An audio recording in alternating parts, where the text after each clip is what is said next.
দেশের বিচার আদায় করে এটাকে মুড়ল বলেন না আপনারা?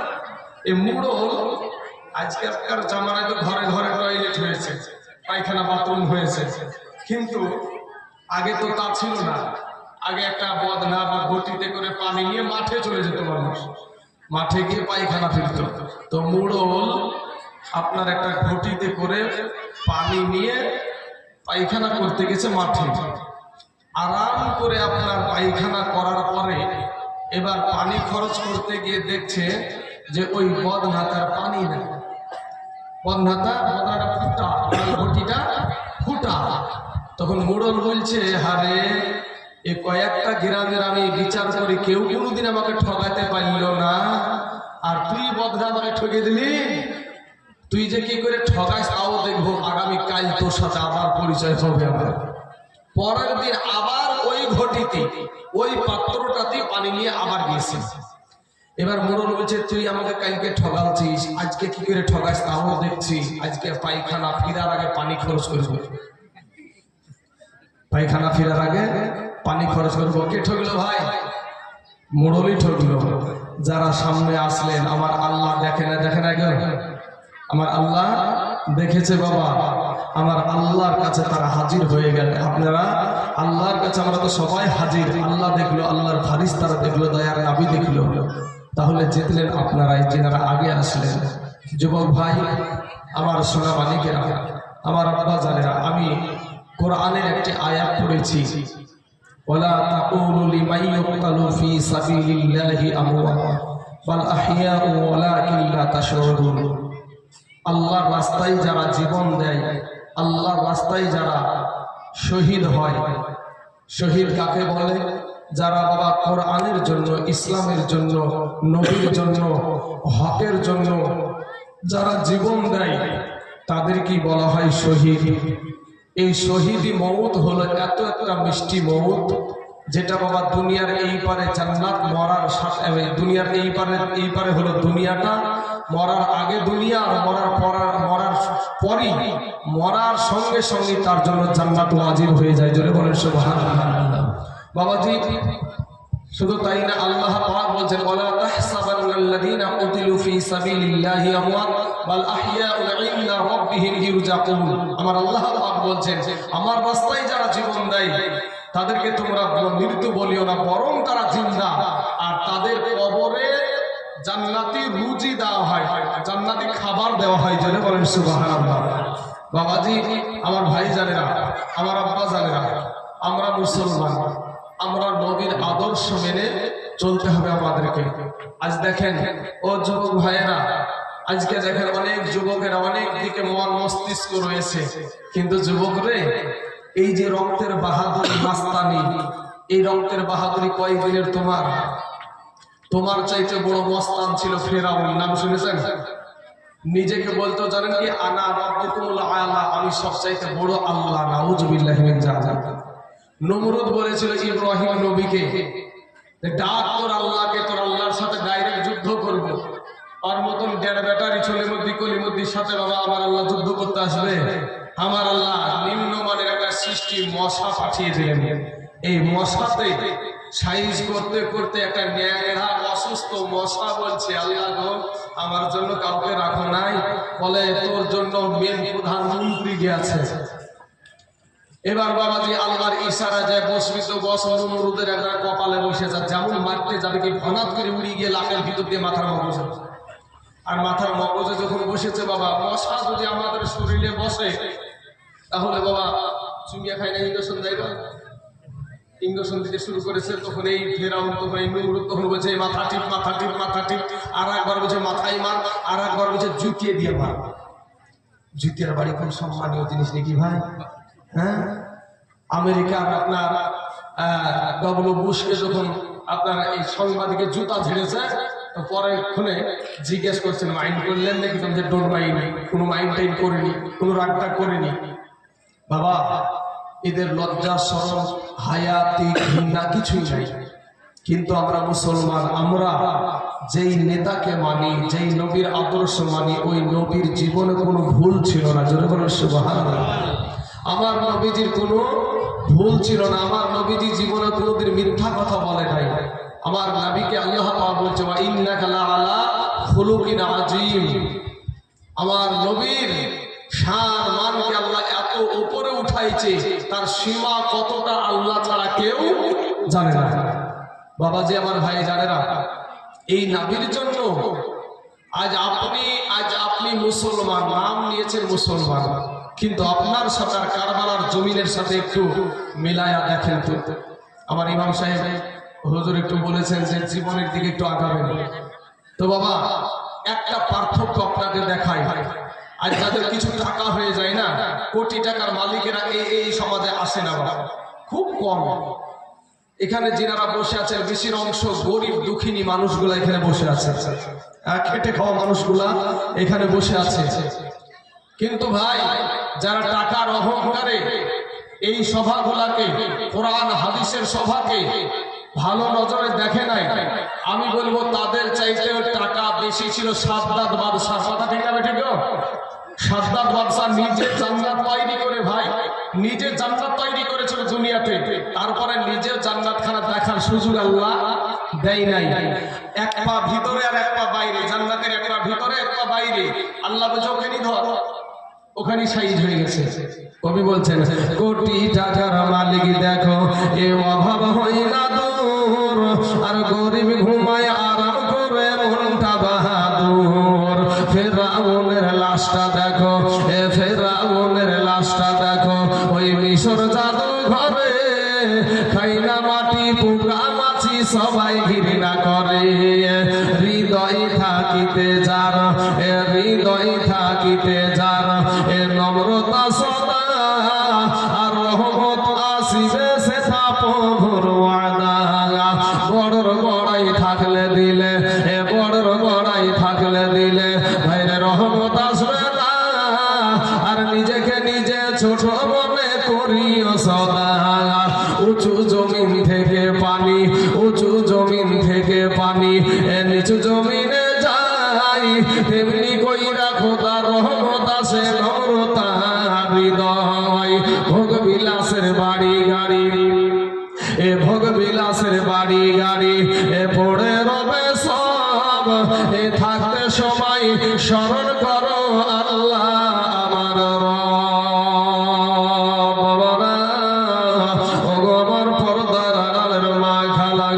শুনে জানা যে রাতের বেলা মা, এই দুনিয়াটা কিছুই না রে মুমিন। এরে আমার আল্লাহর গোলামের দল, মাস্তানি করিও না রে বাবা, যৌবনের বাহাদুরি দেখায় না। তওবা করে ফিরে এসো, আমার আল্লাহর কাছে দিলটা নরম করে দিয়া আমার আল্লাহর কাছে ক্ষমা চাও। আমার আল্লাহ তোমার জীবনের সব গুনাহ মাফ করে দিবে। জোরে বলেন সুবহানাল্লাহ। এই দেশের মুসলমান মা খালারা গো শুনুন মা, আমি ওয়াজের ভিতরে ঢুকতে শুরু করে দিয়েছি মা গো, কিন্তু এতগুলা পুরুষ সন্তান এখানে বসে আছে, একটা পুরুষের গলার আওয়াজ স্টেজে আসে না, কিন্তু মা জননী তোমাদের গলার আওয়াজ স্টেজেও আসতেছে। মা তোমাদের গলার আওয়াজগুলা স্টেজে আসছে, অথচ একটা মহিলার গলার আওয়াজ পর্দা, একটা মহিলার গলার আওয়াজ পর্দা, অথচ সেটাতে বৃদ্ধা আঙ্গুলি লাগাইছে। মা গো তোমার কোনো সম্মান ছিল না, মা তোমার কোনো ইজ্জত ছিল না, তোমাদেরকে উলঙ্গা করে নাচানো হতো, তোমাদেরকে হাটে বেচা কিনা করা হতো, তোমাদেরকে জিন্দা দাফন করে দেওয়া হতো। এই নর্দমা থেকে, এই গর্ত থেকে তুলে আমার নবী তোমাদেরকে মায়ের জাত বানায়া দিয়েছে। জোরে বলেন সুবহানাল্লাহ।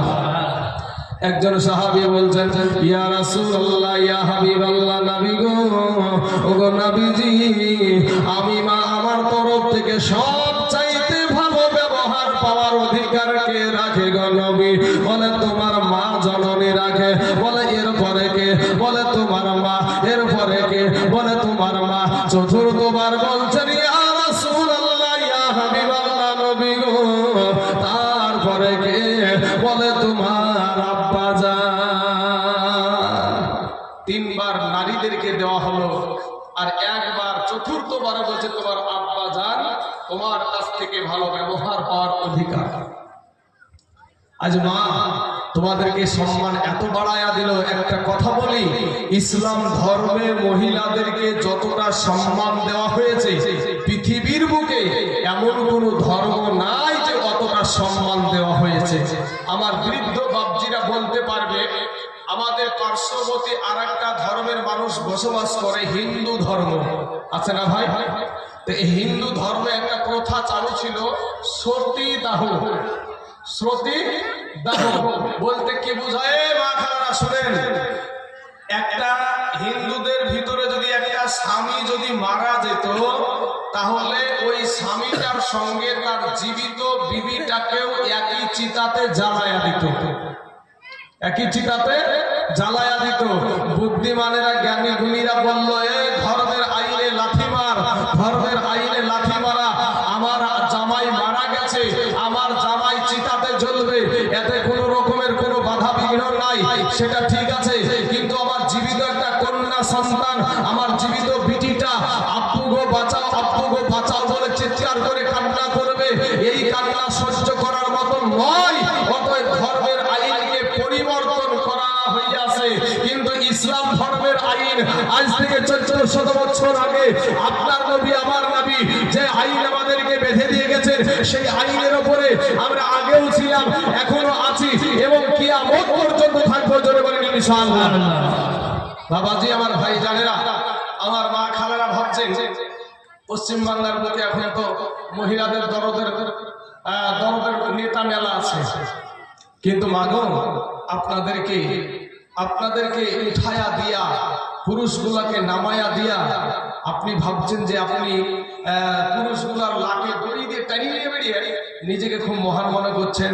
কিন্তু মা, এমন একটা দিন আসবে, এই ভারতবর্ষে ঘটে যাওয়া একটা কথা আপনারা অনেকেই জানেন, শিক্ষিত মানুষ অনেকেই জানেন, তবে আমি একটু মনে করে দিই। 2002 সালে গোধুরার স্টেশনে ট্রেনের বগিতে আগুন লাগাকে কেন্দ্র করে আমার হাজার হাজার এরকম যুবক, মুসলমান যুবক ছেলেগুলাকে গ্যাস পেট্রোল দিয়ে জ্বালিয়ে পুড়িয়ে শেষ করে দিয়েছিল। শুধু তাই না, আপনার মহিলাদেরকে, যেই সমস্ত মহিলাদের 8 মাসের পেটে বাচ্চা, 9 মাসের পেটে বাচ্চা, 10 মাসের পেটে বাচ্চা, এই মহিলাগুলা পুলিশকে গিয়ে বলেছিল, পুলিশ বাবু আমাদের জন্য একটু নিরাপত্তার জায়গা করে দিন। ওই পুলিশগুলা বিশ্ব হিন্দু পরিষদকে লেলিয়ে দিয়ে ওই সমস্ত মহিলাদের পেটে চিরে সন্তানকে বের করে তীরের আঘাতে করে খাড়া করেছিল। সেই গুজরাটের বুকে তখন মুখ্যমন্ত্রী ছিল নরেন্দ্র মোদী। সেদিন আজ বলেন মুসলিম মহিলাদের কোনো স্বাধীনতা নাই, 3 তালাক দিলি তাদেরকে বিদায় করে দেয়। অতএব এই ভারতবর্ষে 3 তালাক দেওয়া যাবে না। অতএব মুসলিম মহিলাদের উপরে খুব দরদ উঠিয়ে উঠিয়েছে। কিন্তু সেই গুজরাটের বুকে যেদিন মহিলাদের পেটে চিরে সন্তানকে বের করে, সেই দুধের সন্তানকে আপনার মায়ের পেট থেকে বের করে তীরের আঘাতে করে খাড়া করেছিল, সেদিন নরেন্দ্র মোদী ওই গুজরাটের বুকে মুখ্যমন্ত্রী ছিল। সেদিন কি ওর চোখে ঠাটা পড়েছিল বাবা? বোঝা যায় ডাল মে কুছ কালা है, ডাল মে কুছ কালা है। বাবাজি আমার ভাই জানেরা, তবে আমার মুসলমান ভাইদেরকে বলবো, ভাই আমি তোমাদের দুশমন না ভাই, আমি তোমাদের কালেমার ভাই। কথা ঠিক যাবে? ঠিক। আপনাকে যদি কোনো বিধর্মী আঘাত করে, আমার বাড়ি মুর্শিদাবাদ হতে পারে, উত্তর দিনাজপুরের মুসলমানকে যদি মারে, ওই মুর্শিদাবাদের মুসলমানেরা কান্না করবে। মুর্শিদাবাদের মুসলমানকে যদি মারে, উত্তর দিনাজপুরের মুসলমানেরা কান্না করবে। কথা ঠিক যাবে? ঠিক ভাই আমার শোনা। তবে ভাই, ইসলামের জন্য যদি জীবন দিতে পারি, নবীর জন্য যদি জীবন দিতে পারি, তাহলে জানবেন সাথে সাথে মরার সাথে সাথে আপনি জান্নাতে যাবেন। ভাই শোনা, আজ দেখুন এই ইসলামকে প্রতিষ্ঠিত করতে গিয়ে, এই ইসলামকে রক্ষা করতে গিয়ে, আকীদা ঠিক রাখতে গিয়ে আমার দয়ার নবীজির বংশের সন্তান কিভাবে শহীদ হয়েছে। আমাদের মুসলমানদের ভিতরেই এমনও কিছু মাল আছে বাবা, নামে মুসলমান কিন্তু কাজে দেখা যায় বিধর্মীদের আদর্শ নিয়ে দুনিয়া করে। এরকম মুসলমান আছে না নাই গো? হ্যাঁ, আজ দেখেন এ যুবক ভাইয়েরা, আমার নবীর আদর্শের কত সুন্দর আদর্শ দেখেন। আমার নবীজি তার বাবার মায়ের সাথে কেমন ব্যবহার করবেন আপনি, তাতে নবীজির আদর্শ আছে। আপনি পেশাবে কেমন ভাবে যাবেন, তাতে নবীজির আদর্শ আছে। বৃদ্ধ বাপজিদের সঙ্গে কেমন ভাবে ব্যবহার করবেন, তাতে নবীজির আদর্শ আছে। মা বাপের সাথে কেমন ব্যবহার দেখাবেন, তাতে নবীজির আদর্শ আছে। আপনি দেশের মুরলের সাথে কেমন ব্যবহার দেখাবেন, তাতে নবীজির আদর্শ আছে। বিদেশি মেহমান যদি আপনার কাছে আসে, সেই মেহমানের সাথে আপনি কেমন ব্যবহার করবেন, তাতে নবীজির আদর্শ আছে। এমনকি বাবাজি আপনি কেমন পোশাক পরবেন, তাতে নবীজির আদর্শ আছে। আপনার মাথার চুল কেমন করে কাটবেন, তাতেও নবীজির আদর্শ আছে। জোরে বলেন সুবহানাল্লাহ।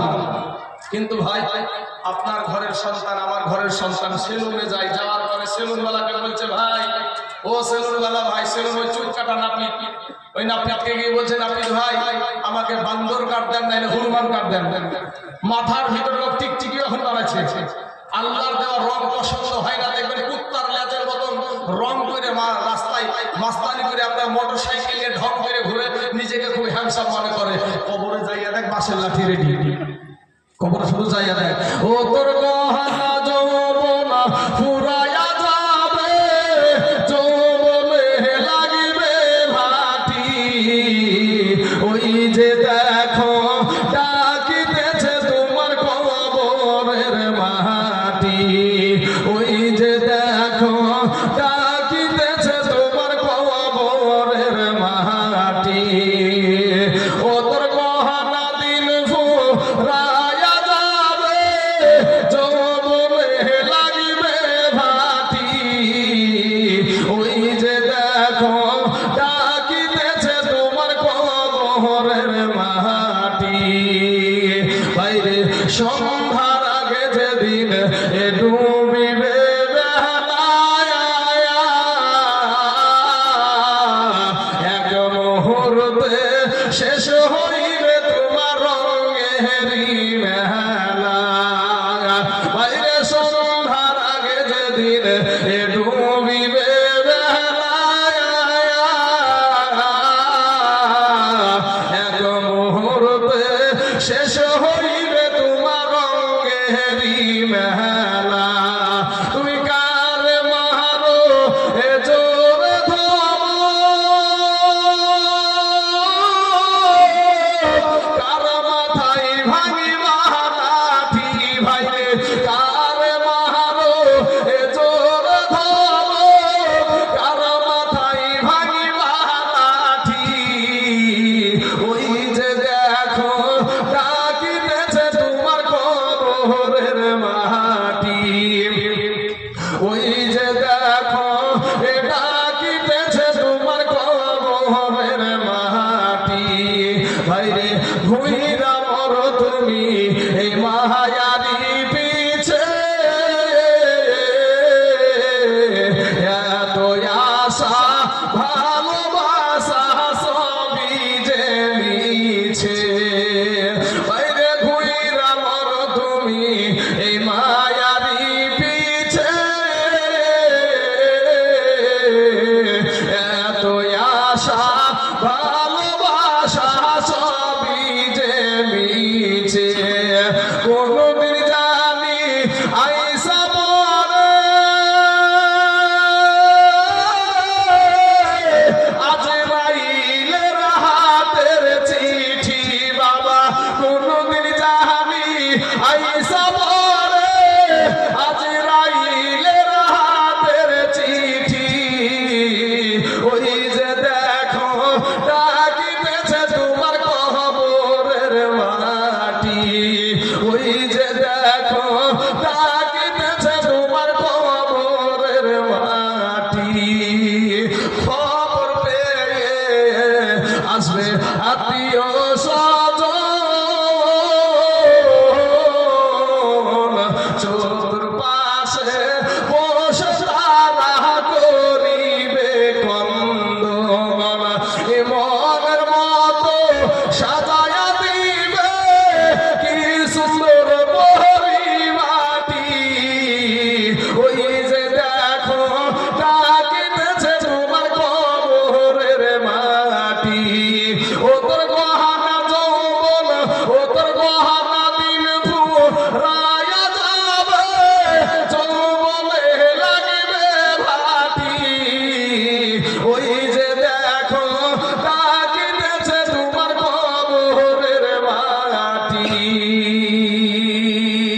বাবা বুঝবেন, কথাগুলো একটু বোঝার চেষ্টা করেন। বলেন তো ভাই, আচ্ছা ভাই আপনি একটু বলেন, এই যে ছেলেটা এখানে, যে ছেলেটা বসে আছে লাল গেঞ্জি গাইতে, এই বয়সের ছেলে আপনাদের গোরস্থানে আছে না নাই গো? আছে? আমাদের মতন যুবক, আমার এই ভাইয়ের মতন এই বয়সের ছেলে আপনাদের গোরস্থানে আছে না নাই ভাই? আমার বৃদ্ধ বাবজি যিনারা আছেন, এই যে সাদা দাড়িওয়ালা আমার ইমাম সাহেব, আমার ওই বাবজি, আপনাদের ভিতরে অনেক সাদা দাড়িওয়ালা মানুষ, এই বয়সের মানুষ আপনাদের গোরস্থানে আছে না নাই? আসার সিরিয়াল আছে ভাই, যাওয়ার কোন সিরিয়াল নাই ভাই গো। দিলখানা একটু নরম করে দিয়ে আল্লাহর কাছে চোখের পানি ফেলে কাঁদো ভাই।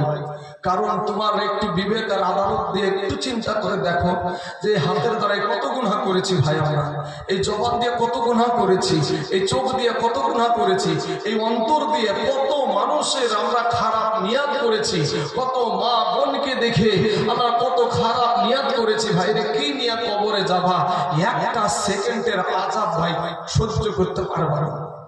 একটা সেকেন্ডের আযাব, 500 বছরের রাস্তা জাহান্নামের আগুন দূরে থাকতে আপনার আমার দেহের চামড়াগুলা খসে খসে জমিনে পড়ে যাবে।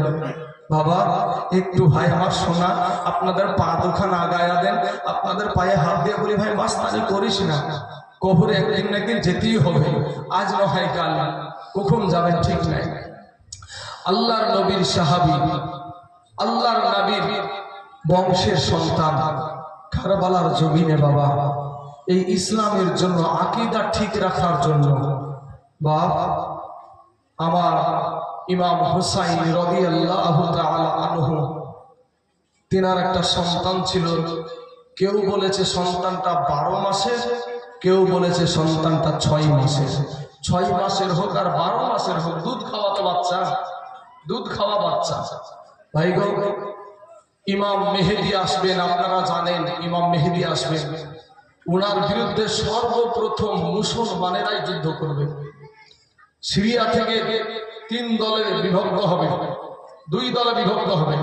তো একটা দল যখন ইমাম মেহেদীর সাথে যুদ্ধ করতে যাবে, তা আমার আল্লাহ পাক মাটির ধস নামিয়ে ওই দলটাকে একবারে জিন্দা দাফন করে দেবে। আরেকটা দল ওদেরকে বাঁচাতে যাবে, যদি না বাঁচাতে যায় তাহলে কিন্তু ওরা বেঁচে যাবে, কিন্তু না, ওরা বাঁচাতে যাবে, আর একটা ধস দিয়ে ওদেরকেও আল্লাহ জিন্দা দাফন করে দেবে। মুসলমানের দুশমন মুসলমানেরা। আজ ইসরায়েলের এত বড় ক্ষমতা হয় যে মসজিদুল আকসা আমাদের প্রথম কেবলা, আমার নবীজি 17 মাস মসজিদুল আকসার দিকে মুখ করে নামাজ পড়েছে। আমরা যে কাবার দিকে মুখ করে নামাজ পড়ি, এই মুখ করে 17 মাস আমার নবী ওই মসজিদের দিকে মুখ করে নামাজ পড়ে। আজ মুসলমান এতগুলা রাষ্ট্র থাকতে বাবা ইসরায়েল একটা ছোট্ট জায়গা, মুরগির খুইন্যে বললে চলে, সেই জায়গা থেকে একের পর এক আঘাত হানে বাবা, ফিলিস্তিনের জমিনে মারে। আহা বাবাজি শোনা, আমি বলবো দেখেন, তারপরে যারা খাঁটি মুসলমান, যাদের ঈমান ও আকীদা ঠিক আছে, একদিন না একদিন এই ইসরায়েলকে ধূলিসাৎ আল্লাহ করাবি বাবারা। তো এই কারবালার জমিনে ইমাম হুসাইন রাদিয়াল্লাহু তাআলা আনহুকে যারা শহীদ করছে, তারাও ছিল কালেমা পড়া মুসলমান। তাদের মুখেও দাড়ি ছিল, তাদের মাথাতেও টুপি ছিল, তারাও আজান দিত, তারাও নামাজ পড়তো, তারাও কোরআনের হাফিজ ছিল, তারাও আলেম ছিল। কিন্তু বাবা গো, 6 মাসের শিশু আলী আসগার রাদিয়াল্লাহু তাআলা আনহুকে পর্যন্ত তারা শহীদ করেছিল। ওই জায়গাতে 10ই মুহররম, এই মুহররম মাসের 10 তারিখ এমন একটা, এই তারিখটা এমন একটা গুরুত্বপূর্ণ তারিখ। এই মুহররম মাসের 10 তারিখে বাবা আমার আল্লাহ এই দুনিয়াটাকে সৃষ্টি করেছে। এই মুহররম মাসের 10 তারিখে আপনারা শুনেছেন নূহ নবীর জামানায় সারা দুনিয়া পানিতে সয়লাব হয়ে গিয়েছিল। এই আপনার এই নৌকাটা, যেই নৌকাটা কিস্তি বানাচ্ছিল, যে নৌকা বানিয়েছিল নূহ নবী, ওই নৌকাটা ভাসতে ভাসতে কিনারা পেয়েছিল এই মুহররম মাসের 10 তারিখ শুক্রবারের দিন। আপনারা শুনেছেন যে হযরত আইয়ুব আলাইহিস সালামের শরীরে আল্লাহ পাক পরীক্ষার জন্য এক রকমের রোগ দিয়েছিলেন, সেই রোগ থেকে আরোগ্য লাভ করেছিলেন এই মুহররম মাসের 10 তারিখ শুক্রবারের দিন। আপনারা জানেন যে নমরুদ ইব্রাহিম নবীকে আগুনের কুণ্ডের মধ্যে ফেলে দিয়েছিল, সেই আগুন থেকে যেদিন ফুলের বাগিচা হয়ে বেরিয়ে আসলো, সেই দিনটাও ছিল মুহররম মাসের 10 তারিখ শুক্রবারের দিন। আপনারা শুনেছেন ইউনূস নবীকে মাছে গিলে নিয়েছিল। ওই ইউনূস নবী যখন মাছের পেট থেকে যেদিন পরিত্রাণ পেল 40 দিন পর, সেই 40 দিন 1 মাস হয় 30 দিনে, আর 10 তারিখ, এই 10 তারিখটাও ছিল মুহররম মাসের 10 তারিখ শুক্রবারের দিন। এই দুনিয়াটাকে আল্লাহ ধ্বংস করবে, সেটাও হবে মুহররম মাসের 10 তারিখ শুক্রবারের দিন। আর আমার হুসাইন নবীজির নাতি, মা ফাতেমার বেটা, শেরে খোদা আলীর বেটা, সেই হোসাইন শহীদ হচ্ছে মুহররম মাসের 10 তারিখ শুক্রবারের দিন। তো বাবা সেই রাত্রিতে অনেকে ইবাদত করে, অনেকেই বাবা এটার বিরোধিতা করে। যারা বিরোধিতা করে তাদেরকে আমি গালি দিব না, গালি দেওয়াটা আমার আদর্শ না, আমার নবীজির আদর্শ না। অতএব আমরা দোয়া করব আল্লাহ তাদেরকে হেদায়াত দান করুক। সবাই বলেন আমিন। বাবাজি আমার সোনা মানিকেরা, তো এই মুহররম মাসের 10 তারিখে রাত্রিতে আমার হুসাইন, তার একটা বিটি ছিল ওখানে 7 বছর, যার বয়স হযরতে সাকেনা রাদিয়াল্লাহু তাআলা আনহা। ওই সাকেনাকে বলছেন, হুসাইন বলছেন